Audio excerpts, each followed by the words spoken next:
បាទសូមជម្រាបសួរសូមស្វាគមន៍បងប្អូនទាំងអស់គ្នាបាទនៅពេលនេះខ្ញុំក៏មានចំណេះដឹងមួយចង់ចែករំលែកដល់បងប្អូនទាំងអស់គ្នាឲ្យបានដឹងអំពីដំណើរការនិងលក្ខខណ្ឌខ្លះៗដែលយើង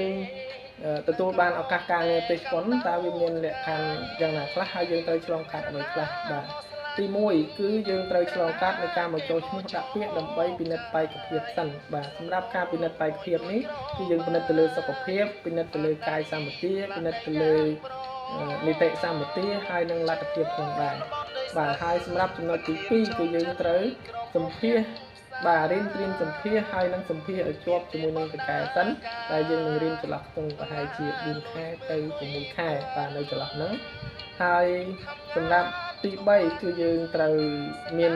លុយដើម្បីបង់សេវារបស់សាលាបាទប៉ុន្តែសម្រាប់ឥឡូវនេះគឺខាងសាលាមានធនាគារសម្រាប់ផ្ដល់កម្ចីជូនបាទ 100% ដោយ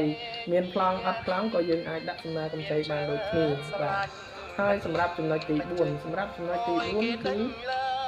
សម័យខ្លួនផ្ទាល់គឺត្រូវតែតស៊ូព្យាយាមប្រឹងប្រែងប្រឹងរៀនសូត្រហើយនឹងគោរពវិន័យបាទរបស់សាលាហើយនឹង